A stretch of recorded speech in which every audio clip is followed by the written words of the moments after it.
नमस्कार, greater Jammu virtual के current affair programme में आप सबका स्वागत है।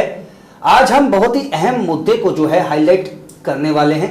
सबसे अहम मुद्दा है कि जब आरटीआई एक्ट बना था तो इस उम्मीद से बना था कि लोगों को जो इंफॉर्मेशन चाहिए होती है विभागों से, खासकर सरकारी विभागों से, वो मिल सके।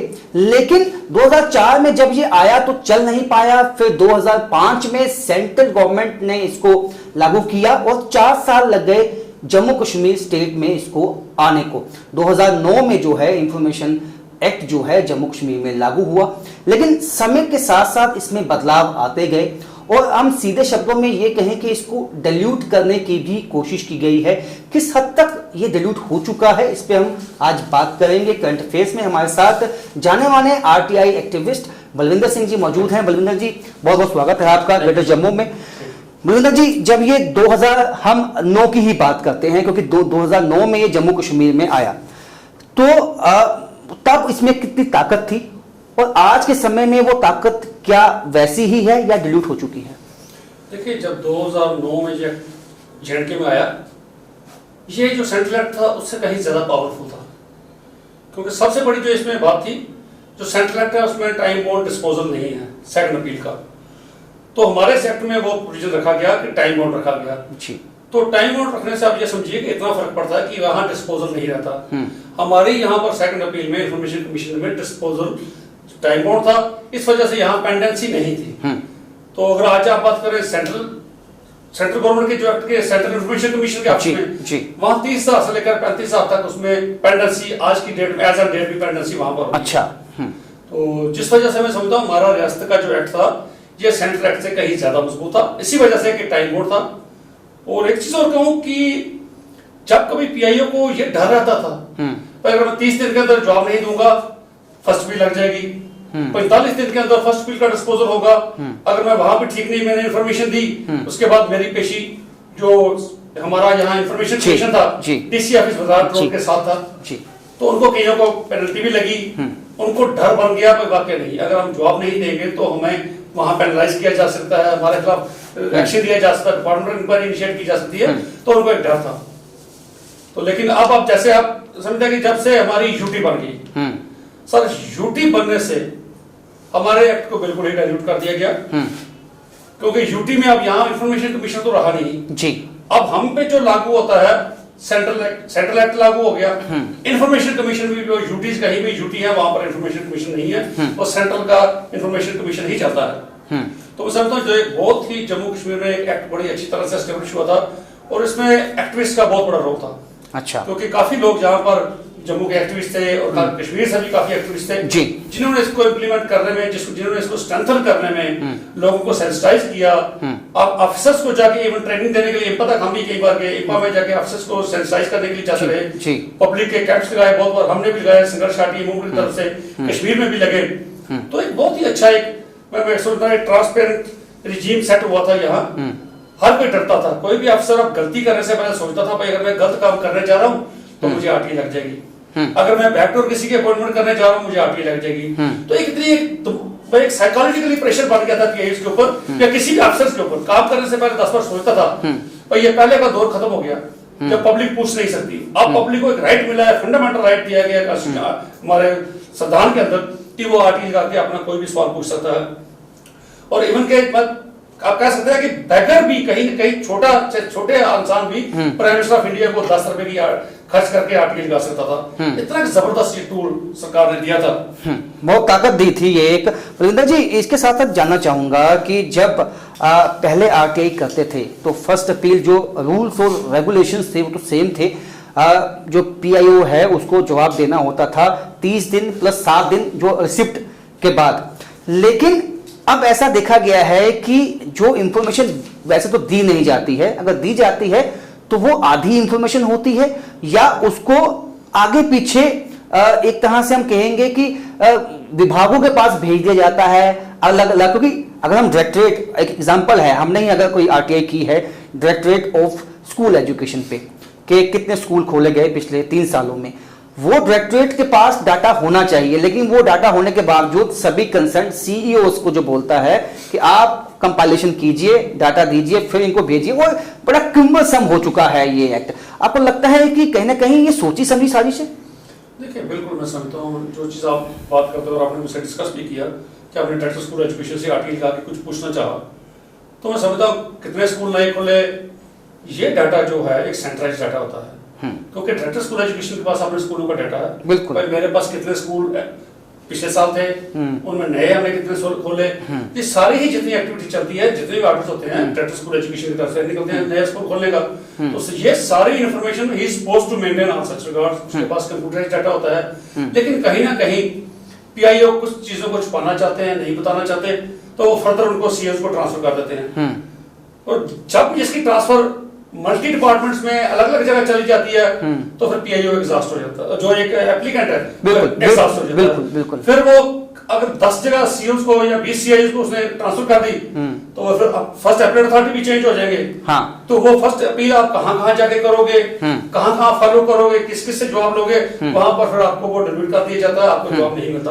मैं समझता हूँ ये चीजें कुछ एक डाटा जो डायरेक्टर स्कूल एजुकेशन के पास नहीं होता, तो मैं समझता हूँ चलो, या कोई भी विभाग हो। अब मुझे ये बताएं कि अगर पहले तो ये बताएं कि जब एक आरटीआई फाइल करनी है, एक लेमैन है, उसके पास क्या हक है और किस तरह से वो अपना जवाब वापस ले सकता है? फर्स्ट अपील, सेकंड अपील, क्या ताकत उसको दी है इस कॉन्स्टिट्यूशन? ये एक्ट एक बहुत ही पीपल फ्रेंडली एक्ट है। इस एक्ट को लोगों को कैसे फायदा हो, लोग मैक्सिमम इससे कैसे बेनिफिट ले सकें, इतना ज्यादा अच्छा बनाया गया था। आप इसमें देखिए एक सेक्शन इसमें ये भी है, अगर किसी एप्लीकेंट को आरटीआई ड्राफ्ट करनी नहीं आता, तो वो पीआईओ के पास, कंसर्न के पास जा सकता है, उसको ये बता सकता है भाई मैंने क्या पूछना है। अच्छा। तो वो उसके लिए ड्राफ्ट करेगा। एक्ट में ये भी प्रोविजन है, अच्छा, कि वो उसको ये बताएगा मैं ये पूछना चाहता हूँ, मुझे ड्राफ्टिंग नहीं आती, वो उसके लिए उसकी सबमिशन मांग के और वो एक उसमें रिटन में लिखेगा उसके बिहाफ पे वो आरटीआई ड्राफ्ट करके उसको बताएगा ये आरटीआई में ये है। अच्छा। लेकिन उस चीज को कभी आज तक मैं समझता हूँ किसी भी एक शख्स ने कभी ऐसा नहीं किया पीआईओ ने। तो लोगों को डिस्करेज करने की कोशिश हर पीआईओ ने की कोशिश, मैक्सिमम पीआईओ की कोशिश रहती है इनको डिस्करेज किया जाए। और कई बार ऐसी ऐसी चीजों के ऊपर आरटीआई वापस कर दी गई, अब हैरान हो गए। कई बार ऐसा होता था, मैं आईपीओ जो लगता है 10 रुपए का, आईपीओ के ऊपर लिखा जाता है पब्लिक अकाउंट्स अफसर और उस पब्लिक अथॉरिटी का नाम जी। कई बार कई अथॉरिटीज के पास अकाउंट्स अफसर नहीं होते थे, तो वो उन्होंने वापस कर दिया भाई हमारे अकाउंट्स। उसमें फिर हमने कई बार ये सोच के लगाई भाई वो खाली का छोड़ दें, पब्लिक अथॉरिटी का नाम लिख दें, ऊपर का और लाइन खाली छोड़ दें, ताकि जो उनका कंसर्न हो। कई बार वो भी वापस आ गई भाई आपने ब्लैंक क्यों रखा है। मैं ऐसी फिल्म सी ग्राउंड के ऊपर भी कई बार आरटीआई रिजेक्ट कर दी गई। और एक बात और भी कहना चाहूंगा, देखिए ये कांग्रेस इस चीज का श्रेय लेती है कि कांग्रेस ने ये 2005 में लाया जी, और मानता हूं उन्होंने लाया एक बड़ा अच्छा, जस्ट टू ब्रिंग, इसका जो लाने का पर्पस ही था बिल्कुल सेंटर में जब लाया transparency and accountability in the working of public authority. हां बिल्कुल, तो कांग्रेस ने लाया। लेकिन बाद में जिस तरीके से धड़ाधड़ एक स्कैम के ऊपर स्कैम निकलना शुरू हो गया, मैं समझता हूं उनको भी कहीं ना कहीं लगा होगा भाई हमने एक बहुत बड़ी गलती कर दी। और अच्छा, उस वक्त की जो अपोजिशन थी उसमें हमारी आज की जो रूलिंग जमात है बीजेपी ये भी थी, तो यकीन मानिए इन्होंने हर स्टेट में डिस्ट्रिक्ट में अपने अपने आरटीआई सेल बना लिए थे। अच्छा। अपने अपने आरटीआई के एक्टिविटीज रख लिए थे, वो अपोजिशन की चीजें निकालने के लिए आरटीआई फाइल करते थे और फिर उसके खिलाफ उसको एक हथियार बना के इस्तेमाल करते, पॉलिटिकल टूल बना लिया था, पॉलिटिकल टूल बनाया था। हर बीजेपी का अपना एक आरटीआई सेल बन गया था। तो उसके बाद जब ये अपोजिशन में थे, इनको आरटीआई बड़ी अच्छी लगी बीजेपी को, तो ये इन्होंने उसका भरपूर इस्तेमाल किया। लेकिन आज मैं आपके माध्यम से ये कहूंगा, इसी सरकार ने सबसे पहले आते ही इसके ऊपर प्रहार किया। दूरदर्शन के ऊपर एक आरटीआई का प्रोग्राम चलता था, सैटरडे और संडे को रिपीट होता था। अच्छा। उसको बोलते थे जानने का हक। अच्छा। 1 घंटे का प्रोग्राम था। उसमें हिंदुस्तान में पूरा आरटीआई की क्या क्या एक्टिविटीज हुई, नए स्कैम क्या निकल क्या है, नई सक्सेस स्टोरीज क्या है, वो दूरदर्शन पे टेलीकास्ट की जाती थी। हमारे भी बहुत प्रोग्राम उसमें आए, लेकिन आते ही सरकार ने सबसे पहले उसको बंद किया। दूरदर्शन में वो जानने का हक प्रोग्राम खत्म कर दिया। और मैं आपको ये भी बताना चाहूंगा कि मेरा भी तकरीबन हर एक महीने में एक मेरी स्टोरी कोई ना कोई ऐसी थी जो नेशनल मीडिया में टेलीकास्ट की जाती थी। बलविंदर जी, इसके साथ साथ मैं जानना चाहूंगा, ऐसी भी कई शिकायतें आई हैं कि जब पीआईओ को भेजी जाती है आरटीआई, जिस एड्रेस पे भेजी जाती है, अगर 2 आरटीआई सेम विभाग के ऊपर हैं, एक ही विभाग पे 2 आरटीआई हैं, एक का जवाब आता है और दूसरी वापस आ जाती है कि एड्रेस गलत है। तो अगर एड्रेस गलत भी है अगर वो एक विभाग के पास गई है लेकिन उस सेक्शन के पास नहीं गई, तो उसमें क्या प्रोविजंस हैं, क्या उनको आगे हमारे पास क्या ताकत है, और या उनको ही वहां उस सेक्शन में देना होता है? देखिए ऐसा इसमें देखिए, मैं जैसे मैंने पहले भी कहा, ये बड़ा public friendly act, people's friendly act है। इसमें क्योंकि उनको पता कि लोग ज्यादा पढ़े लिखे नहीं है, बीच में अनपढ़ लोग भी बहुत ज्यादा हैं और गरीब आदमी इसको बहुत ज्यादा इस्तेमाल करेंगे। बिल्कुल। तो उनको इस्तेमाल ज्यादा से ज्यादा करे, इसलिए इसमें ऐसा प्रोविजन रख दिया गया था भाई अगर आपको ये पता नहीं चलता, कई बार पढ़े लिखे होने के बावजूद भी लोगों को ये नहीं पता चलता कि पीआईओ कौन है, ये आरटी किस डिपार्टमेंट को पर्टेन करती है, तो इसमें यह प्रोविजन था कि आप अगर किसी जिला के कलेक्टर को, जैसे डिप्टी कमिश्नर को भी आरटीआई लगा सकते हैं अगर आपको नहीं पता कि इस आरटीआई ये हमारी किसको पर्टेन करती है। अच्छा। तो वो डिप्टी कमिश्नर का ऑफिस भी आपकी आरटीआई को आपको वापस नहीं भेज सकता। उसको भी अगर दूसरी पब्लिक अथॉरिटी में सेक्शन 6(3) के अंदर उसको दूसरी पब्लिक अथॉरिटी में भेजनी है, और अगर विद इन अपने ही पब्लिक अथॉरिटी के किसी और अफसर को ट्रांसफर करनी है सेक्शन 5(4) के तहत उसको ट्रांसफर कर दी जाती है। तो कई बार हमें शुरू में दिल्ली में सेंट्रल में अगर किसी डिपार्टमेंट में लगानी पड़ती थी, हमें नहीं पता था ये किसको पर्टेन करती है, तो हमने कई बार अपनी एप्लीकेशन पीएमओ ऑफिस में भी भेजी। अच्छा। तो पीएमओ ऑफिस ने अपने उस सेक्शन को का इस्तेमाल करते हुए उसको उस कंसर्न पब्लिक अथॉरिटी के पास ट्रांसफर कर दी गई। ऐसे डिस्ट्रिक्टों में रियासतों में वैसे किया गया, हमने खुद इस्तेमाल की गई, काफी बल्क में हमने लगाई डिस्ट्रिक्ट को, इन्होंने ट्रांसफर की। जैसे आप कह रहे हो कोई भी पब्लिक अथॉरिटी आपकी एप्लीकेशन को दोबारा सेंड बैक नहीं कर सकता, सेक्शन एक्ट की ये कहती है कि उसको दूसरी पब्लिक अथॉरिटी में ट्रांसफर करनी है। ये अगर उसने किया तो उसमें मैं कहता हूं इसका अपनी वायलेशन की है इसकी सेक्शंस की आरटीआई की, आपको उसको सीनियर्स को लिखना चाहिए, जब फर्स्ट अपील लगाएंगे उसमें मेंशन कीजिए भाई इसने इसका वायलेशन की है, जो उसकी सेक्शंस हैं खास करके सेक्शन 6(3) और 5(4) की इसकी वायलेशन इसने की है। इसके साथ साथ बलिंदर जी ये तो ठीक है, कुछ ऐसी अवेयरनेस नहीं है लोगों में कुछ, लेकिन उसका फायदा आपको लगता है कि जो ये पीआईओस होते हैं या जो कंसर्न अथॉरिटीज होती हैं, एक तो वो उठाती हैं और दूसरा इनको डाइल्यूट करने के पीछे किसका हाथ लगता है आज? क्या ये डर है प्रेजेंट जो पॉलिटिकल पार्टीज हैं रूलिंग में उनका कि जिस तरह से कांग्रेस के स्कैम बाहर आ गए, कहीं हमारे स्कैम ना आ जाए बाहर? बिल्कुल, जो आपने कहा बिल्कुल मैं 100% आप दूसरे कहा, क्योंकि सबसे ज्यादा खतरा किसी को होता है तो अपने मिसलीड्स को बाहर आने के लिए रूलिंग क्लास को ही होता है। अब इस वक्त अपोजिशन को तो खतरा नहीं है, अपोजिशन के 4 स्कैम और निकल जाएंगे, उसको खतरा कोई नहीं है, उसने पावर सत्ता से बाहर नहीं होना, सत्ता से बाहर ना कहीं हो जाए, हमारी मिसलीड्स बाहर ना आ जाए, हमारी जो डिपार्टमेंट में जो करप्शन चल रही है वो बाहर ना आ जाए, इसलिए रूलिंग क्लास को हमेशा इस चीज से डर बना रहता है, तभी जाके इसको डाइल्यूट किया गया। और रियासत में भी हमने बहुत बड़ी इसमें अचीवमेंट भी बहुत बड़ी की थी, काफी सक्सेस स्टोरीज है, मेरी तो इतनी बेशुमार सक्सेस स्टोरीज हैं कि आपको सुन के कभी टाइम में बताऊंगा, बहुत ज्यादा सक्सेस स्टोरीज थी, बहुत बड़े स्कैम, सेल टैक्स का 1200 करोड़ का स्कैम निकाला था, और एक के स्कूल एजुकेशन की हमने डाटा लगाया, आरटीआई लगाई थी, सबने निकाले, इवन कि जो ये सरकारी बंगलोज के ऊपर एक आरटीआई हुई थी, मुझे याद है उसका भी काफी इंपैक्ट देखने को मिला था। लेकिन अब आपको लगता है कि अब वो जब ये यूटी बन गया जम्मू कश्मीर, अब उसकी ताकत अब घटी नहीं बिल्कुल खत्म हो चली है?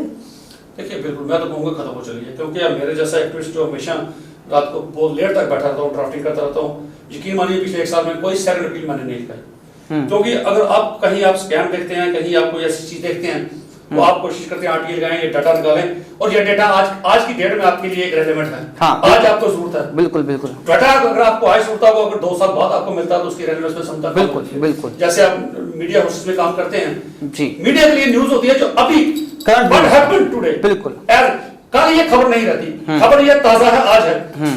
ऐसी कुछ इन्फॉर्मेशन ऐसी है जो हमें आज चाहिए, 1 महीने में चाहिए, 2 महीने 3 महीने, तब तक वो चल सकती है, कहीं उसका इस्तेमाल कर सकते हैं, तो 2 साल के बाद मिलेगी वो डाटा मेरे लिए रेलेवेंट नहीं है, तब तक कई चेंजेस आ जाती हैं डिपार्टमेंट में, वो अफसर ट्रांसफर होते हैं। अब जाके मैं आपको एक एग्जांपल भी कोट करूं कि अब मैंने एक सेंट्रल इंफॉर्मेशन कमीशन में एक आरटीआई लगाई कि मुझे बताइए कि आपके पास पेंडेंसी कितनी है और मिनिमम डिस्पोजल का टाइम कितना है और मैक्सिमम डिस्पोजल का टाइम कितना है। वहां से जब जवाब आया तो उन्होंने मुझे कुछ लिंक्स भेजे, और आप इस लिंक को क्लिक करके यहाँ पर जाके देख सकते हैं हमारी वेबसाइट के ऊपर, आपको पूरी इंफॉर्मेशन मिल जाएगी। तो मैंने जाके वहां चेक करनी शुरू की, वहां पर देखिए आप समझिए मिनिमम आपकी डिस्पोजल के लिए 18 महीने चाहिए, 1.5 ईयर। मिनिमम टाइम जो आपकी डिस्पोजल सेकंड पील की डिस्पोजल का 1.5 साल लगता है, और मैक्सिमम जो डिस्पोजल हुआ वो 2.25 साल में लगा। एक वैसे में एक नेवी के एक अफसर का कोट करूंगा एग्जांपल, नेवी के एक अफसर की 1 साल सर्विस अभी बचती थी, तो उसको सर्विसेज मैटर्स में कोई डाटा डिपार्टमेंट से चाहिए था, उसने आरटीआई लगाई, उसको डाटा पूरा नहीं मिला, उसने फर्स्ट अपील लगाई, नहीं मिला, फिर उसने सेंट्रल इंफॉर्मेशन कमीशन में सेकंड अपील लगा दी।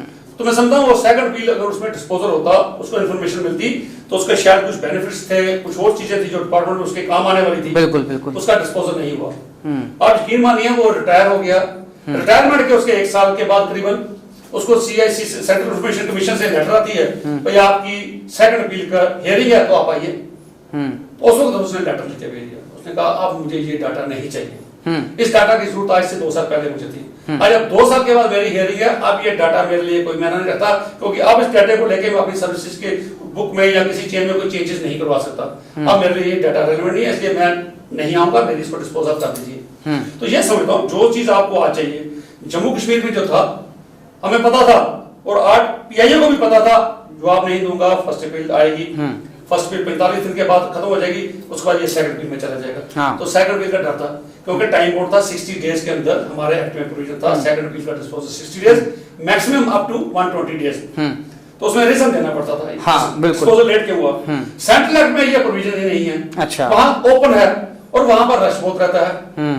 और ये भी कहूंगा, देखिए अगर सरकार सिंसियर हो तो इंफॉर्मेशन कमिश्नर हमारे जितने उनकी वैकेंसीज खाली पड़ी हैं, आज की डेट में हिंदुस्तान में कम से कम 50% कमीशन की पोस्टें खाली पड़ी हैं। अच्छा। तो हमारी एक हमारी बॉडी है सेंटर में, NCPRA, national commission for people's right information, उनकी तरफ से अपील लगाई गई है कोर्ट में, इसलिए सरकार वैकेंसीज को फिल करेगी। जहां जहां वैकेंसीज फिल नहीं करती, बड़ी स्टेटें जो है महाराष्ट्र जैसी, जहां 8-8, 9-9 कमिश्नर है वहां, तो वहां जब वैकेंसीज खाली रहती हैं पेंडेंसी बढ़ती जाती है। ऐसे सीएससी में भी कमिश्नर की वैकेंसीज खाली हैं, पेंडेंसी बढ़ती जाती है। और जब तक मैं समझता हूं इसको टाइम बोर्ड नहीं करते तो आज ये जेएनके में समझो बिल्कुल खत्म है। या तो यहाँ का अलग इंफॉर्मेशन कमीशन हो, लेकिन इस एक्ट के मुताबिक नहीं, सेंट्रल एक्ट जो हमारा स्टेट का एक्ट था जिसमें टाइम बोर्ड डिस्पोजल था, तब तक इसका फायदा मिलेगा। आज मुझे बताइए दिल्ली में कौन जाके, बेशक ऑनलाइन भी फाइल करेगा, दिल्ली में कौन, एक डोडा से, भदरवा से, कल्याणी से, दूर दराज इलाके से कौन शख्स हमारे जैसा शख्स भी कोशिश नहीं करता कि सेकंड अपील लगाएं, क्योंकि मुझे पता 2 साल के बाद मैं ऐसे इंफॉर्मेशन को क्या करूंगा। मैं हेल्थ की आपको एग्जांपल देता हूं, मैंने हेल्थ में लगाई थी, तो मुझे इंफॉर्मेशन मिली, और यकीन मानिए उस इंफॉर्मेशन को मैंने इतने अच्छे से इस्तेमाल किया। इसके साथ साथ मैं जानना चाहूंगा जिस तरह से अब आपने ये बताया है कि इसको डिल्यूट किया जा चुका है, ये तो साफ हो चुका है कि जो अभी प्रेजेंट हुकूमत है उसकी मंशा जो ट्रांसपेरेंसी की होनी चाहिए वैसी नहीं है। तो ऐसे में मैं ये जानना चाहूंगा कि क्या केवल गवर्नमेंट ही इसके लिए रिस्पॉन्सिबल है, या इसको हम कहेंगे एक तरह से जो मिसयूज किया गया, तो गवर्नमेंट एक तर्क देती है कि इसको मिसयूज भी बहुत सारे लोगों ने किया है, क्या हमें वो देखना चाहिए? या सर देखिए, जब लोगों को पब्लिक गवर्नमेंट की तरफ से कोई सेंसिटाइज नहीं किया गया, कोई प्रोग्राम नहीं रखे गए, पब्लिक को अवेयर नहीं किया गया, पब्लिक को पता नहीं होता। देखिए इंफॉर्मेशन ड्राफ्ट करना, एक आरटीआई ड्राफ्ट करना ही एक बहुत बड़ा आर्ट है। हाँ, बिल्कुल। अब कई लोगों को सपोज अपनी किसी गली के बारे में पूछना है, वो पूरे डिस्ट्रिक्ट के आरटीआई लगा देते हैं। ये लोगों को सेंसिटाइज करना किसका काम था? एक्ट में प्रोविजन था कि आप सेक्शन 22 है, 23 है, इनके तहत आप लोगों को अवेयर करोगे। हाँ। सरकार ने अवेयर नहीं किया। बाकी जैसे आपने ये कहा मिसयूज, ये लफ्ज मैं बड़ी देर से सुनता आया हूं। मैं पूछना चाहता हूं कौन ऐसा शख्स है, कौन ऐसा अफसर है, कौन ऐसा पॉलिटिशियन नहीं है जिन्होंने अपनी पोजीशन को मिसयूज नहीं किया? जी बिल्कुल। क्या हमारे पॉलिटिशियंस ने अपनी पोजीशन को मिसयूज नहीं किया? जब ये सत्ता में आते हैं बहुत बड़े स्कैम में इन्वॉल्व हो जाते हैं। आज एक पॉलिटिशियन की अगर आप प्रॉपर्टी देखते हैं 5 करोड़ है, हाँ। जब वो 5 साल सत्ता में रहता है उसके बाद जाता है उसकी वही प्रॉपर्टी 50 करोड़ पहुंच जाती है। कैसे पहुंच जाती है? मिसयूज ऑफ पोजीशन नहीं है। बिल्कुल। बहुत बड़े बड़े हमारे ब्यूरोक्रेट बहुत बड़े बड़े स्कैम्स में है। हमारे जेएनके में बहुत बड़े बड़े ब्यूरोक्रेट, अभी रोशनी स्कैम हुआ, इसमें आए 10 लाख जिस लैंड की वैल्यू थी उन्होंने उसको 50,000 शो किया। ये मिसयूज ऑफ पावर नहीं है। उनको अपनी मिसयूज ऑफ पावर क्यों नहीं दिखता? पब्लिक की तरफ से पहली बार पब्लिक को आजादी के बाद पहली बार उनको ताकत मिली थी। और उसमें से भी कई लोग ऐसे होते हैं, समझता हूं हर चीज का मिसयूज किया जाता है, लेकिन इसका मिसयूज देखिए, जिन लोगों को फायदा हुआ वो काउंट कीजिए, वो काउंट कीजिए कितने लोगों को फायदा हुआ, कितने गरीब लोगों को फायदा हुआ, कितनी आम जनता को फायदा हुआ। आप वो नहीं देखते, इसकी बुराइयां गिनानी शुरू कर देते हो। आप अपने अंदर भी झांको, पॉलिटिशियन अपने अंदर झांको, ब्यूरोक्रेट अपने अंदर झांको। और मैं समझता हूं ब्यूरोक्रेट्स इतने ज्यादा इन्वॉल्व हुए, और एक बहुत बड़ी लॉबी है, कभी डीओपीटी से उसकी जब उसके ऊपर सैंक्शन की जरूरत पड़ती है, सैंक्शन नहीं देते उसको प्रोसिक्यूट करने की, बहुत बड़ी लॉबी है। आपने भी बहुत बड़ा आपने इस चीज को इस्तेमाल किया जी। किसी भी डिपार्टमेंट में चले जाइए, रेवेन्यू में चले जाइए, जिस चेयर पे कोई बैठा है, कोई गरीब आदमी जाता है कोई डॉक्यूमेंट्स लेने के लिए, उसको नहीं दिया जाता, वो मिसयूज नहीं है अपनी पोजीशन का। हाँ। और वो उससे पैसे मांगे जाते हैं, बिल्कुल। उसको सैलरी नहीं मिलती उस काम करने के लिए। हर शख्स अपनी पावर को, अपने पोजीशन को, अपनी चेयर का मिसयूज करता है। अगर पब्लिक की तरफ से पब्लिक को ऐसी ताकत दी गई, उसकी मिसयूज आपको ज्यादा दिखने लगा। अपनी आपने क्या किया आज तक वो आपको नहीं दिखा। हजारों करोड़ों की प्रॉपर्टी आप लोगों की बन गई। हमने हमारे देखते देखते जो शख्स किसी की गाड़ी में चलता था, आज उसके पास इतना बड़ा धन दौलत कहां से आ गया? ये मिसयूज नहीं है। पार्टीशंस को, अच्छा क्या अपोजिशन हो क्या रूलिंग क्लास हो, आपको गवर्नमेंट क्वार्टर्स जो दिए जाते हैं, आपकी एंटाइटलमेंट तब तक बनती है जब तक आप रिटायर नहीं हो चुके, 5 साल का टेन्योर का पूरा नहीं हो, उसके बाद विद इन 30 डेज आपको सरेंडर करने पड़ते हैं। अब पहली सरकार ने भी नहीं सरेंडर किए। आज की जो रूलिंग क्लास ये कहती थी we are a party with defence, इनके भी बार बार ये कोट, मेरी आरटी की मैं भी क्लास हुए, मैंने भी प्रेस कॉन्फ्रेंस की। आज के दौर में भी कई हमारे एमएलए रूलिंग क्लास के भी ऐसे जो अभी एक्स एमएलए हैं, अभी तक उन्होंने क्वार्टर मांगे। ये मिसयूज ऑफ पावर नहीं है, बिल्कुल ये मिसयूज नहीं है, ये आपको नहीं दिखता, इसके बारे में आप बात नहीं करते। आपको पब्लिक को एक मिसयूज किसी गलत ने कर दिया, आप उसको बुक कीजिए, आप उसकी रिपोर्टिंग कीजिए। हमने कई बार इंफॉर्मेशन कमीशन को कहा, भाई जो शख्स बार बार अगर आपको कहीं से कंप्लेंट आती है ना, भाई ये बार बार तंग करता, हरास करता किसी को, सर देखिए आपको आर्ट की क्या ड्राफ्ट किया, उसकी ड्राफ्ट से ही पता चल जाता है भाई ये ड्राफ्ट इसमें क्या मांगा है।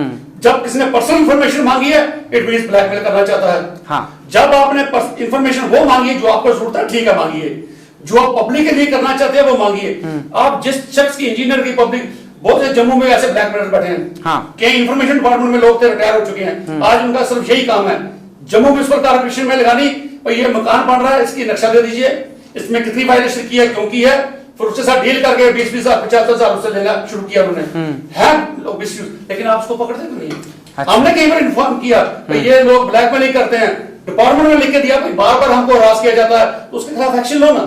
हाँ। अब उसके खिलाफ एक्शन लेते पूरी आरटीए को बदनाम करने के लिए, इसको कमजोर करने के लिए ये चीजें आप नहीं रखते हो, ये इसका मिसयूज होता है, ऐसा बिल्कुल हरगिज़ नहीं है। आप फायदे देखिए, वो नुकसान से फायदे कहीं ज्यादा है। बहुत बहुत शुक्रिया बलविंदर जी, आपने बड़ी बहुत अहम बातें कही। जिस तरह से बलविंदर सिंह जी ने बताया है कि आरटीआई एक्ट एक ताकत था आम इंसान के हाथ में, और इस आम इंसान ने बहुत जो इंफॉर्मेशन है उसको मिली भी, कई स्कैम भी बाहर आए, लेकिन ना जाने क्यों ये जो है इसको डाइल्यूट किया गया। आज वैसी ताकत नहीं है आरटीआई में, क्योंकि इंफॉर्मेशन नहीं निकल पाती है, और जो लोग हैं वो एग्जॉस्ट हो जाते हैं, क्योंकि फर्स्ट अपील के बाद सेकंड अपील का जो वक्त है, जो ड्यूरेशन है, वो इतना ज्यादा हो चुका है यूटी बनने के बाद कि एक आम इंसान को लगता है कि मैं एग्जॉस्ट हो जाऊंगा, मैं अगर इंफॉर्मेशन मुझे आज चाहिए 2 साल के बाद मिलेगी तो उसका कोई फायदा नहीं। इस पे गंभीरता से सरकार को सोचना होगा। फिलहाल मेरे साथ इतना ही, देखते रहिए ग्रेटर जम्मू वर्चुअल।